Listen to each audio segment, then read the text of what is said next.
Um, Welcome to Ethical Wills.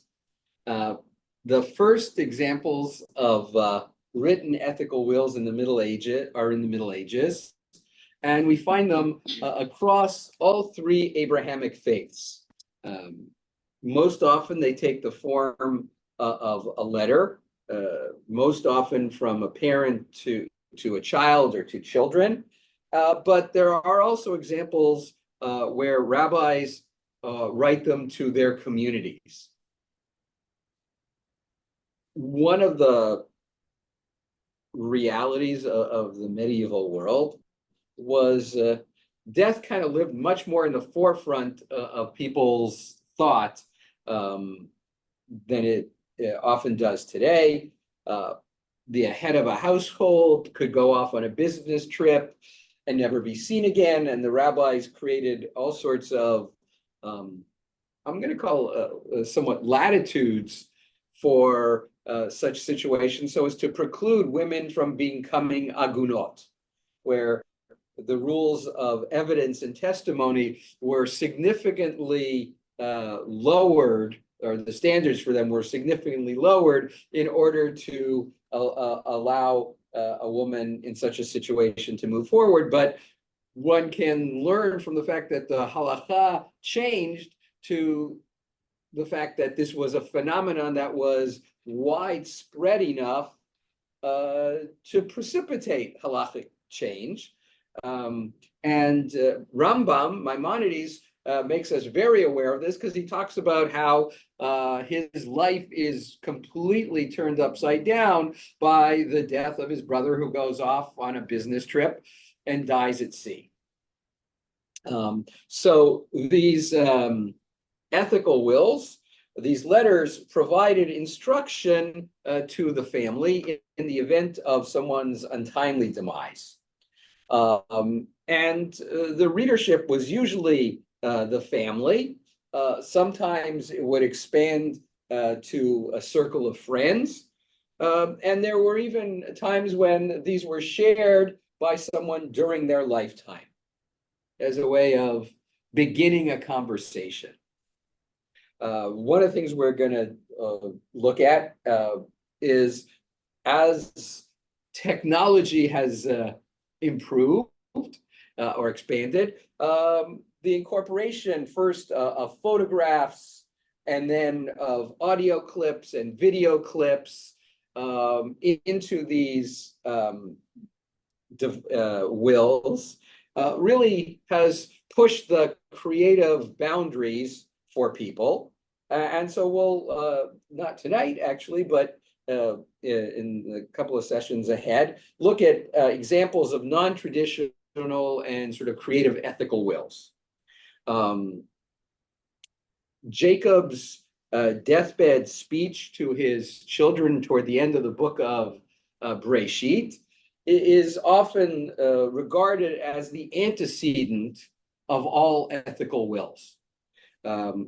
And so that's where we're going to begin our study this evening. I'm going to share my screen. And I can tell you, when I tested this before the shofar class, it worked perfectly, which means that it probably won't now, but let us be optimistic.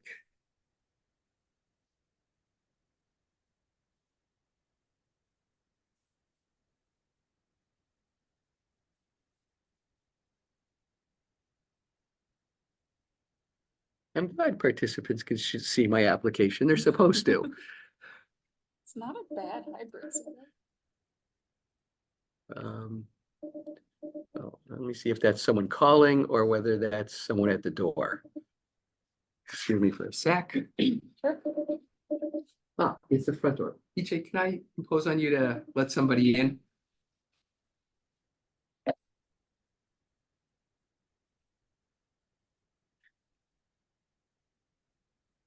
And Oh. Go to the play arrow. Yes. I just have, it's just not cooperating Okay, at the moment. There we go. there you All right. And now for the real mystery question. A, who's at the door? And B, will the gizmo work? Erev Tov. Come on in, find a seat. That's it. Not really. It's okay. We thought you'd go over with the shofar blowing. No. The people can only take so much lip. Good line. Okay, That was tongue in cheek.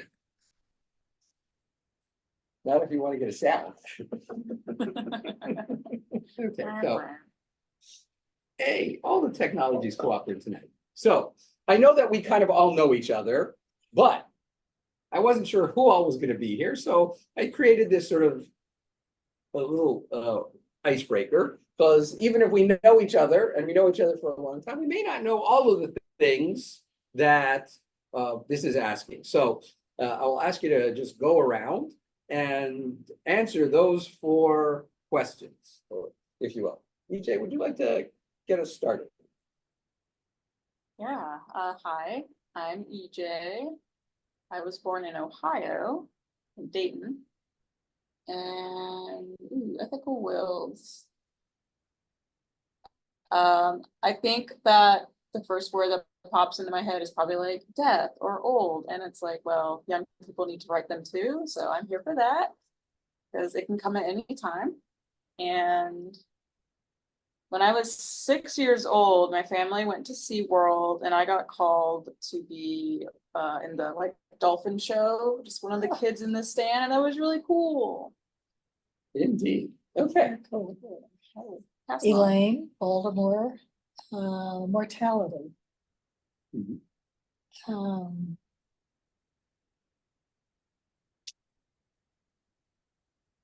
My grandmother wanted me to be a hairdresser. Interesting. Everybody knows I'm a nurse. She did not want me to be a nurse. Really? Wow. I'm Arnie, born in Baltimore. Principles would be the word I would think of. And something everybody doesn't know, I wanted to be a rabbi when I was younger and flunked Hebrew. Martha? Martha. Yeah. I was born in Worcester, Massachusetts.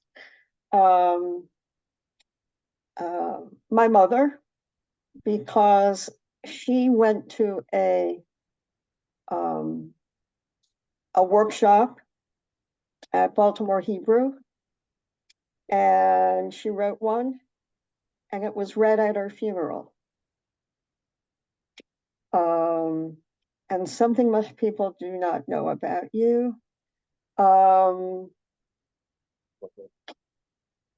I was, and in one of my summer jobs was being an inspector in a leather coat factory. Those little slips of paper that say inspected by number so-and-so. I was number so-and-so. It was an eye-opening job, however, because Martha. everyone else worked on piecework. And the inspectors had an hourly wage. So everyone is furiously sewing or pressing or whatever. And we were taking our time in inspecting. Okay, Wow. cool. It was hot. It was very hot. So, contrary to what some people may think, my name is not Rabbi. My name is David. I was born in Montreal. And I'm going to use the term life work, which captures both the personal and professional sides of me, and something most people don't know about me. I have been, since I was a very, very small child, an ardent and avid collector of hockey cards, and have a rather large and extensive collection that my wife bewails occasionally, but especially when we have to move, because it's big, bulky, and heavy. Hockey cards. Hockey cards, they're like baseball Just like cards, but for a real sport. How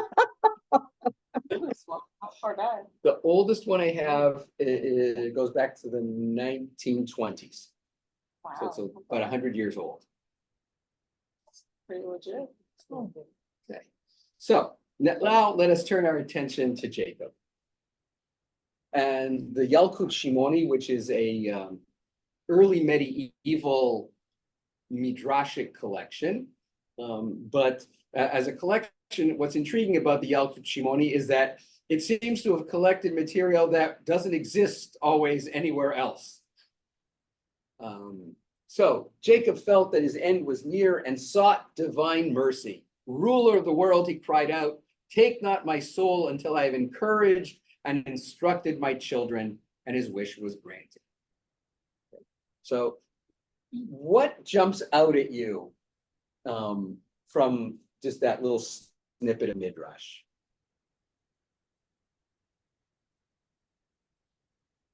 That was like a dying wish. It's a dying wish, all right? And do you always get your wish? No. No, right? So Jacob is asking for something, but he's not sure if he's going to get it.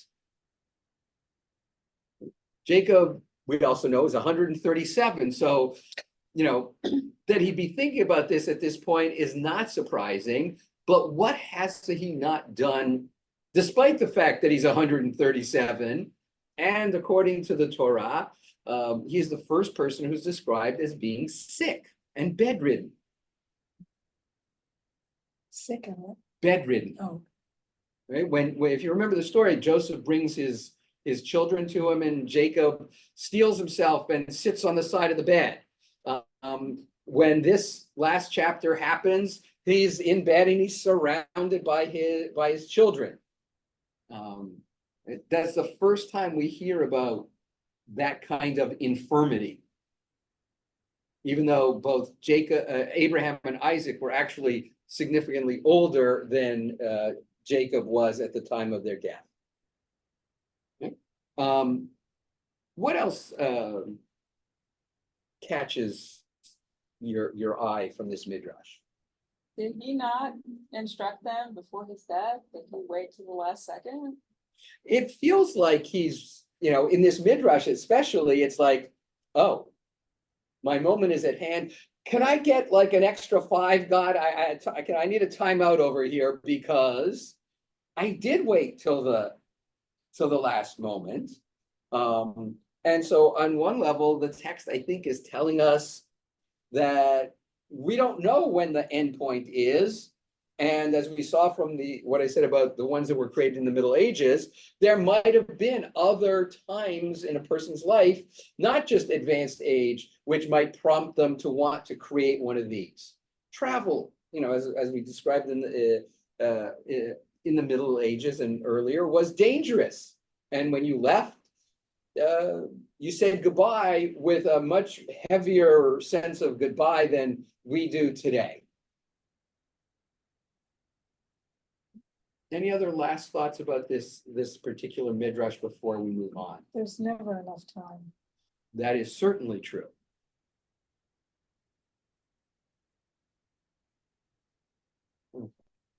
So we're going to look at 3 different ethical wills from different centuries, and they are each different in their format.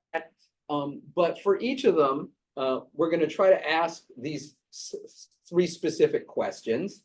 And I'm putting the questions here up front so that as we're reading these ethical wills, you can sort of process what we read through those 3 questions. And then at the end of each one, we'll come back to these 3 questions.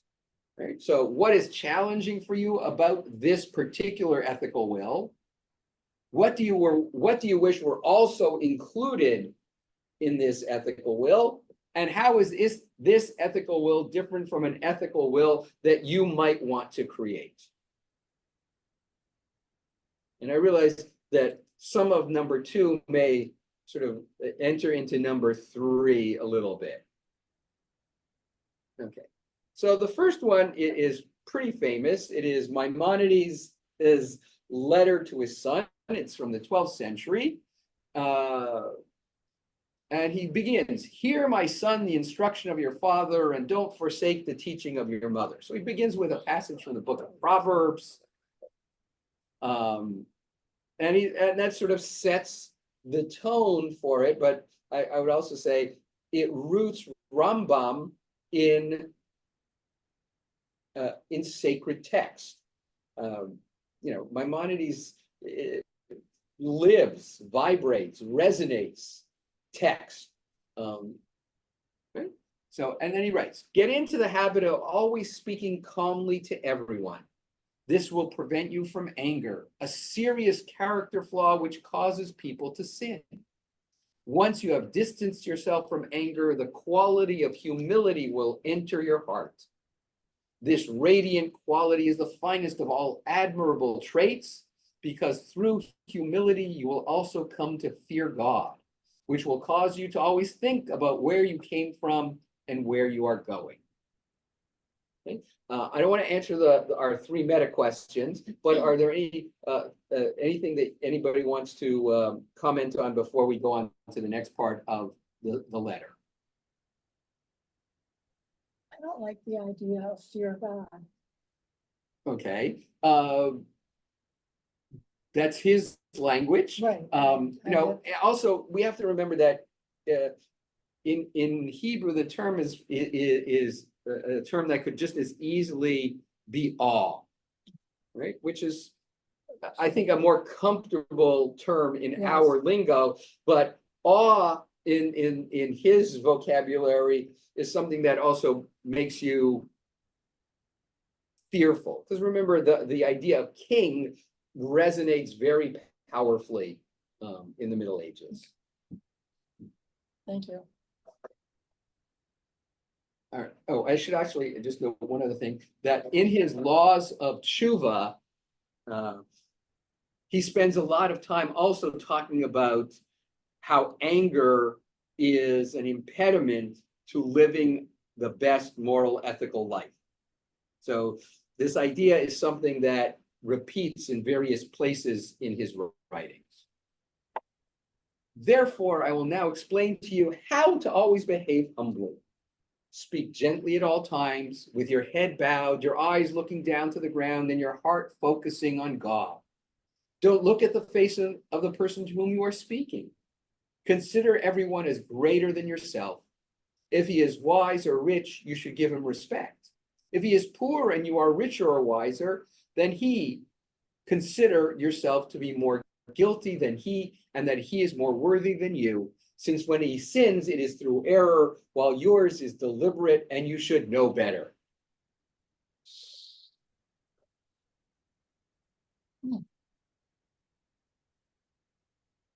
Any quick thoughts before I go on to the next piece of it?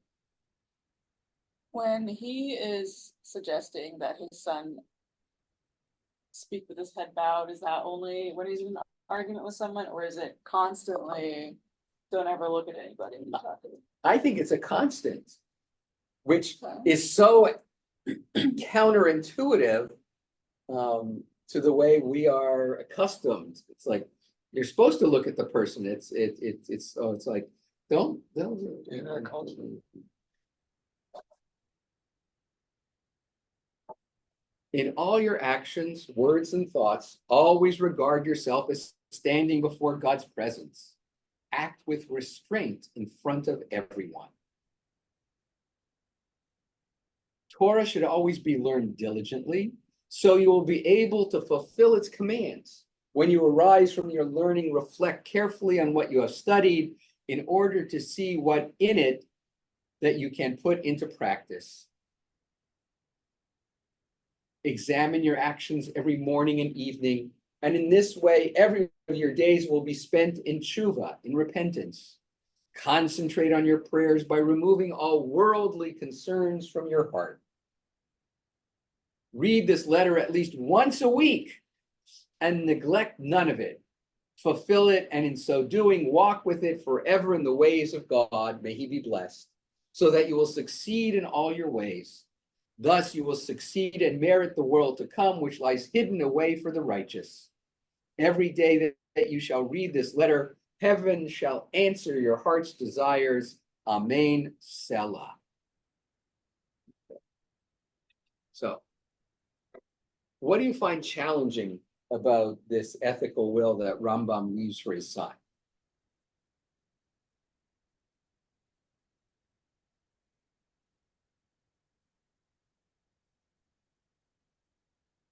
Hmm. I see those instructions as a negation. How, okay, how so? Consider everyone better than you. Don't look at people. I imagine him walking around with his eyes on the ground all the time. Yeah. I wonder how much of that is Rambam's living in a very, very Islamic world where Jews are sort of secondary, and maybe that was part of, that was internalized even beyond the outside world. I don't know, he worked in the palace. And my guess is that he worked in the palace, you kind of tiptoed around people who were in power and authority. And maybe this was sort of just translated into all behavior. I'm speculating. But yes, it is a challenging aspect. You're supposed to kind of see yourself as almost without value. For me, it's not relatable at all. Okay.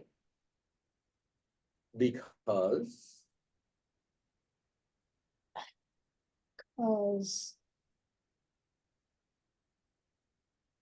It doesn't really contain values that I would want to leave my children with. okay.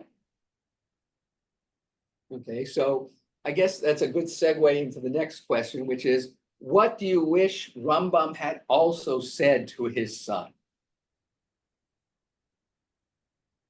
So much of it, like over half of it was focused on basically keep your anger chill, which is why I'm wondering if his son was really rambunctious or hot-headed, or like you said, was it you're living as a second-class citizen, so you have to be really careful. But I kind of wish there were aspects of, treat other people with dignity and respect because they're people, not because you don't want to get in trouble or because you have a lot of Anger management issues. yeah, problems, which maybe is also why you didn't relate to it, because you don't seem like a hot-headed person, like this Yeah. son. Okay. Arnie, Martha, do you want to add anything to that question before we go on to the next one?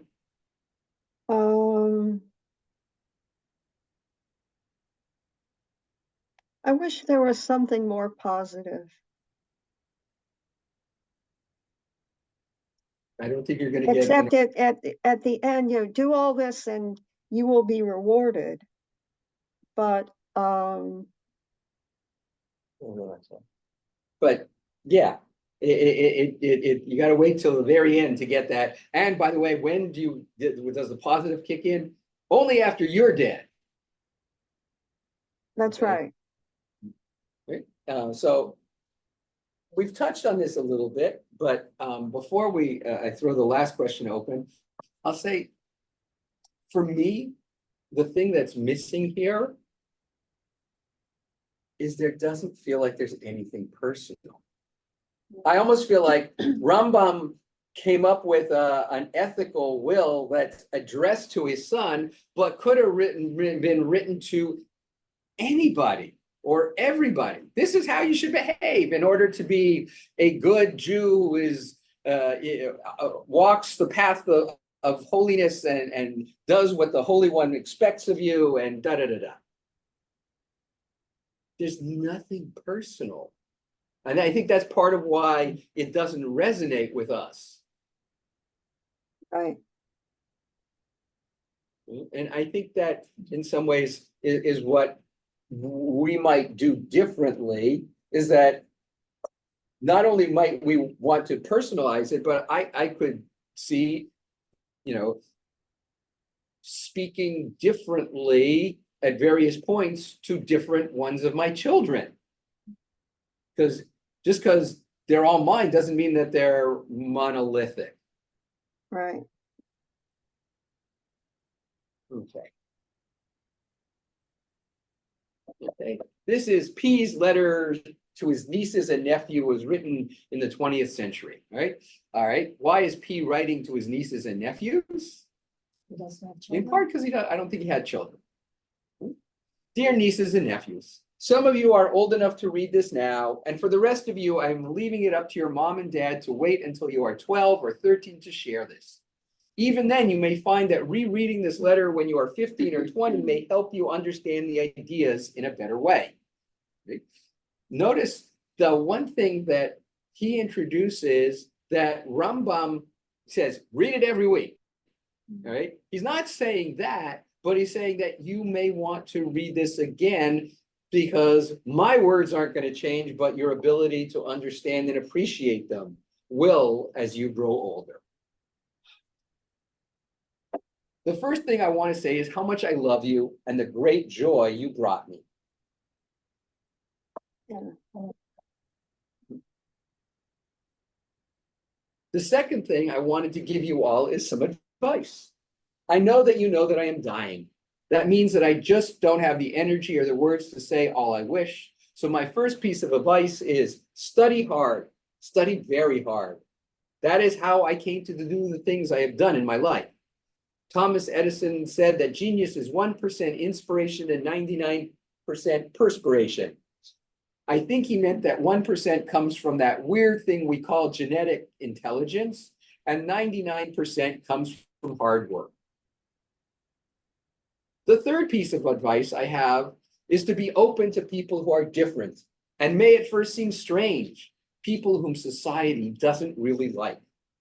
I hope that somewhere in your life you will find a devotion to working for the poor and the outcast, for racial minorities, for women, for immigrants, and for all those people to whom our society doesn't listen. I spent my life as an advocate, and I will leave this world with so much still left to do. The fourth thing is be good to your parents. Sometimes, especially when you're in your teens, people say mean things to each other. Remember how much your parents love you and try to be gentle with them. The fifth thing, love you. The fifth thing is love one another. Be a human being to everyone you meet. In the end, that's what I thought my mission in life was.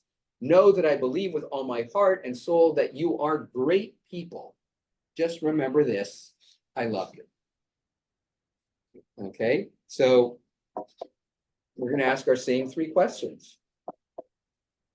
What did you find challenging about this ethical will? Be kind to everyone. Because it is, yes, but it is hard to execute, but it's a great idea. That's it. Should be a goal. No. Okay. Pick up on that for a second. And was there an element of that embedded in Rambam's letter? You didn't resonate with Rambam's letter. No, his was much more, Rambam was much more study. Yes, but if you remember, he also talks about how do you treat other people? Right. You know, so yes, his articulation of it is very different, but there's an element of similarity that we need to maybe look beyond the words and the sort of ickiness of some of them. He's much more touchy-feely.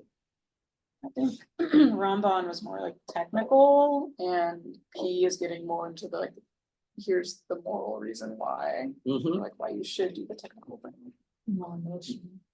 Yes, there's a lot of emotion in this one, and Maimonides is much colder, for lack of a better term. Now- go I ahead. I think Maimonides is writing in the style of his time, Yeah, so.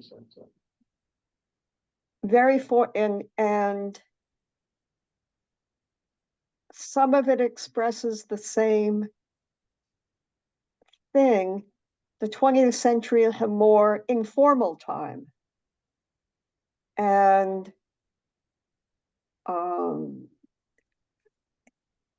Maimonides is a scholar. And his writing reflects that scholarship.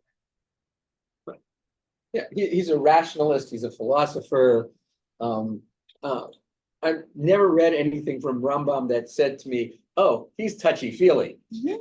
That just isn't Rambam. But P comes through as someone who truly connects with people. I think it's written in the 1940s. First of all, the Edison piece being the hero.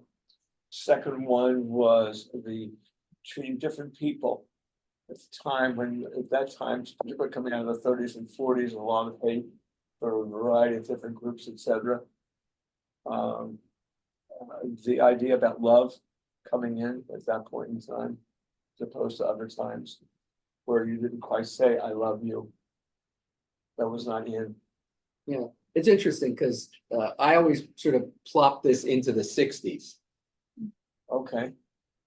For almost all the same reasons that you just articulated. Yeah, okay. I did the 80s because I thought maybe he was talking his advocacy, talking about like AIDS work, and that's what he was doing. And he seems young.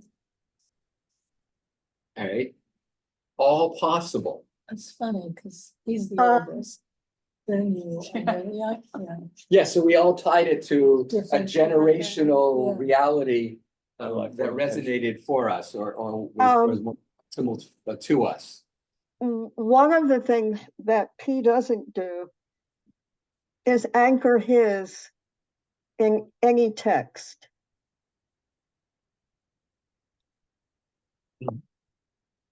You could take it a step farther than that.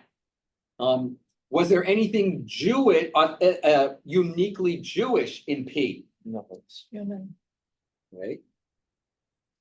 But we all know how many and obviously it's a Jewish ethical will, otherwise he wouldn't be included in this little collection.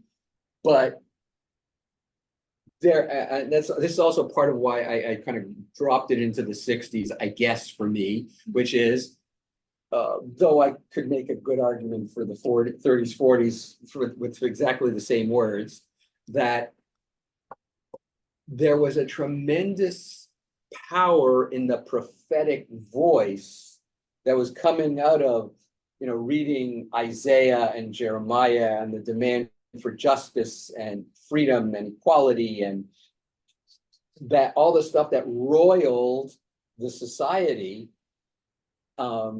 which Jews were often in the vanguard of, most of them without really understanding and appreciating that they were acting out the words of the prophets.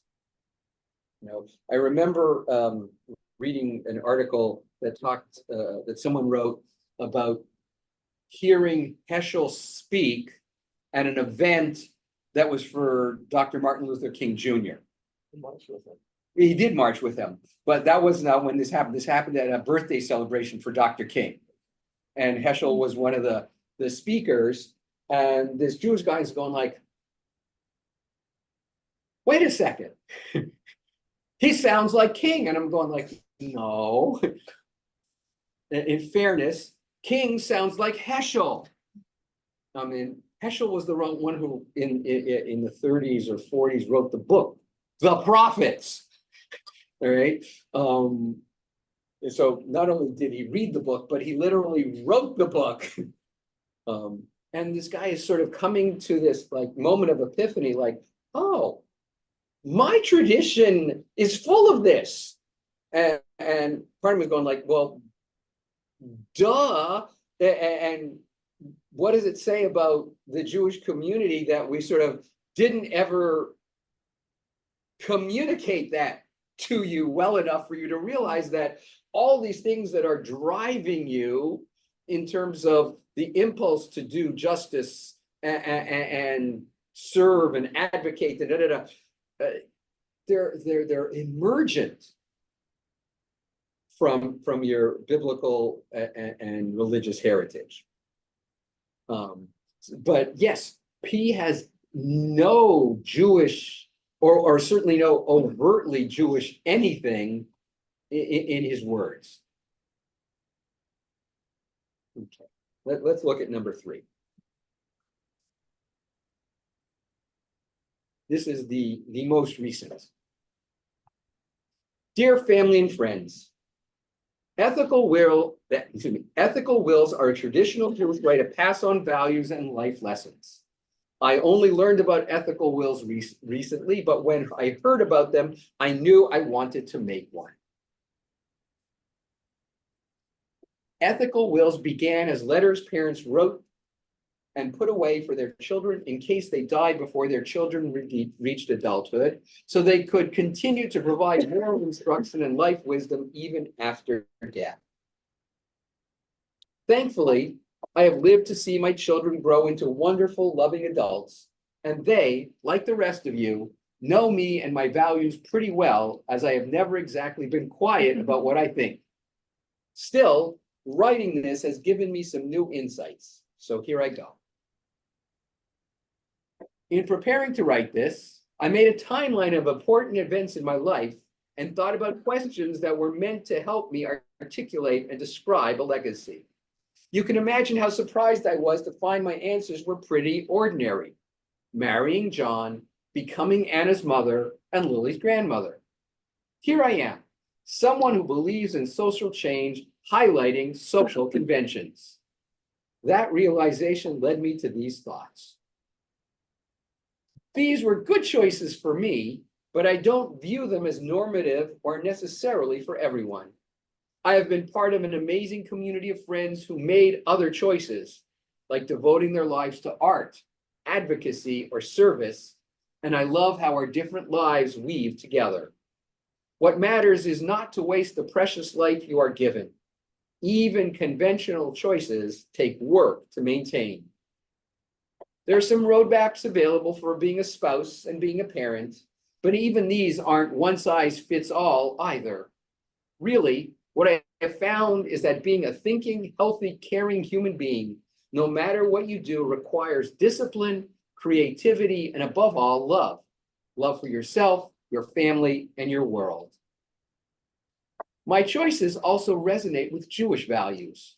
Jewish values were part of the legacy I received from my family, and I have tried to live them in my own way, mindful of where they come from and where we need to take them.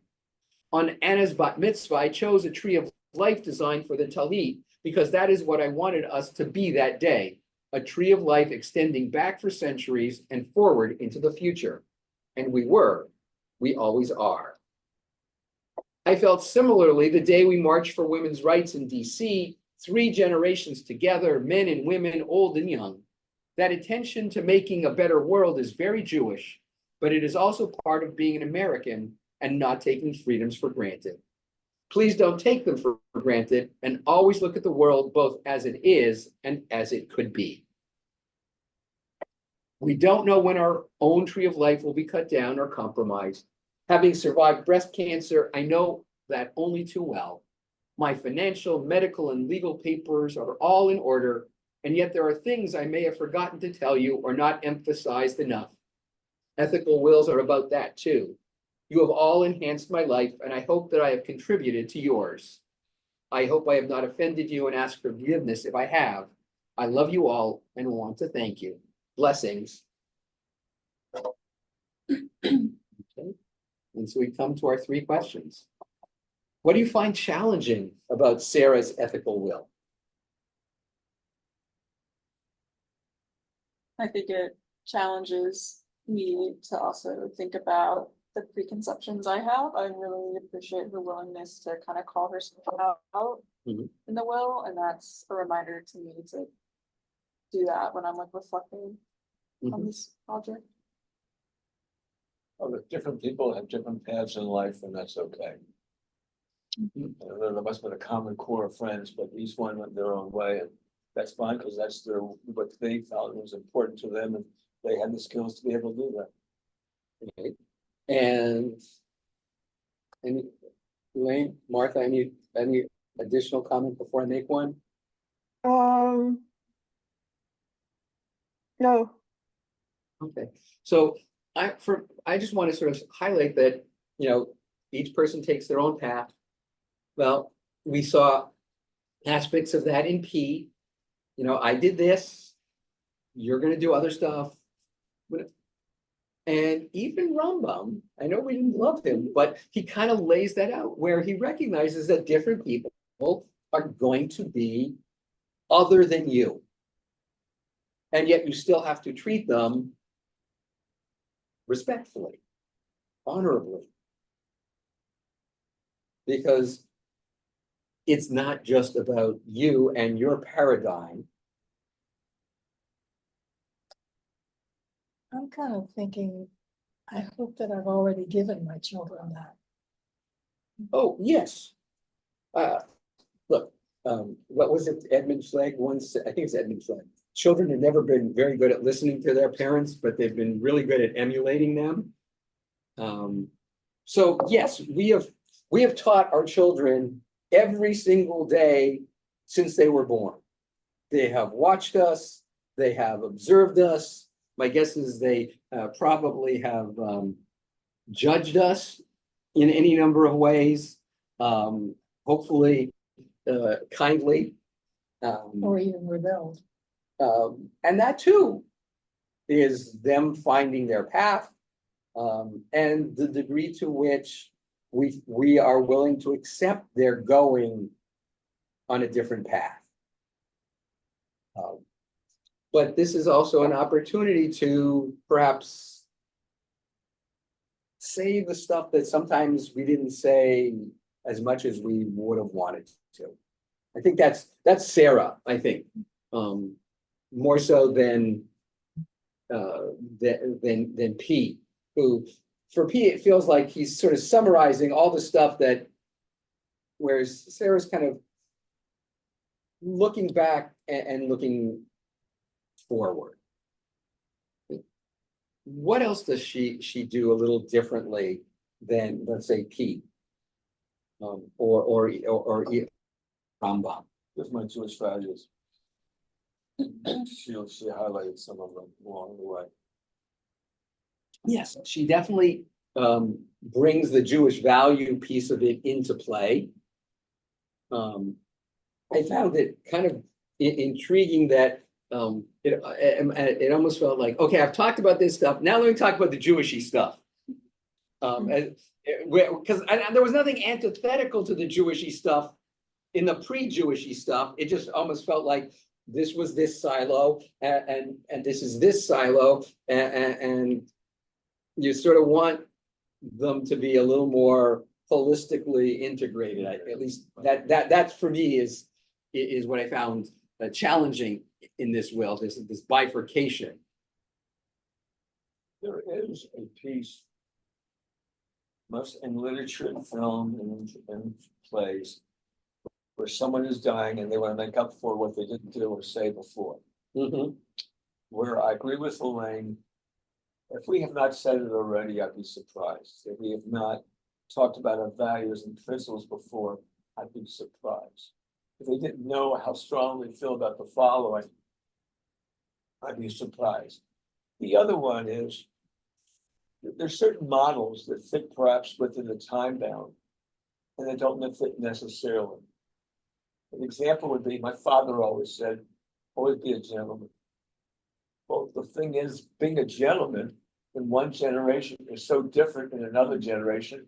And I'm not sure gentleman even fits as a vocabulary word today unless it's a gentleman's club. So therefore, which is something very different. And that becomes a problem. I think that when you put in some of those things, it is time bound as opposed to leaving it more open, which would fit for where you are now in this generation and for decades to come. Okay, so I'm gonna suggest that maybe this is a lesson we can learn from Rabbi Max Kedushin from his book, The Rabbinic Mind, in which he talks about how do you recognize Jewish versus non-Jewish values. I'm paraphrasing and simplifying his stuff a little bit, but essentially his litmus test is very simple. If there's no authentic Hebrew term, it's not a Jewish value. Makes perfectly good sense. And part of why he likes the Jewish terminology and the Jewish values associated with that terminology. And it's not just because he's a rabbi, but he finds, or he argues that they tend to be a little bit more fluid in their definitional categories. Right? I talked about the word tzedek recently, and it very often we translate it in a very narrow sort of way, but it really has lots of valences and nuances which allow for a broader use of the term, right? So maybe if the person said, instead of be a gentleman, be a mensch. That is a powerfully value-laden term that is undefinable. Very different. Right? And it's timeless. It's absolutely timeless. You know, my Baba, Allah Shalom, would say to me till the end of her days, and she died when I was in my last year of rabbinical school. The question was always, "When willst du sein ein Mensch?" When are you going to be a mensch? And I'm thinking, I'm a pretty okay person. You know, I study Torah, I do good things, I was involved with this cause and I was involved with that cause, and I'm nice to my mom and I'm nice to my grandmother, and it was, yeah, but it's like the idea of mensch is like this perpetually evolving thing, which means that you never ever get there, but that's the beauty of the term. Can you give an example of a value that doesn't have a Hebrew word? Good question. Charity. Tzedakah is not charity. Tzedakah does not, tzedakah does not mean charity. It means many things, but not charity. And we don't have a Hebrew term for charity? No, because we don't do charity. Charity presupposes a warm fuzziness. And the Torah doesn't say, if you have warm fuzzy feelings for those who are in need, help them. That's the premise of charity. It's- Tzedek says, it's the right thing to do. Get off your duff and do it. That's a radically different model. It's not if you feel like it, if you're so moved, if your heart is overflowing with kindness. No. Right? So charity is one. I'm going to use another one, which doesn't really have an automatic or easy Hebrew equivalent. Faith. We use the term emunah, but it doesn't have the same connotations as the word faith does in English. there's a little bit, but not quite. And part of what has sort of happened in the Western world is religious terminology in English emanates out of church language and then sort of gets retrofitted into Judaism as translations for terms that either don't quite exist or don't have easy translations. Like the word emunah often gets translated as faith, because I can't really give you a one-word translation of the word emunah in the same way that I can't give you a one-word definition or translation of tzedek or mensch. So I think that's the challenge for us as English speakers, is we're embedded in church language, even when we don't always recognize it as church language.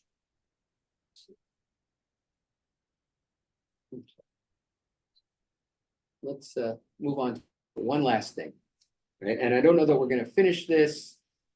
Actually, you know what? It is 5 of 8.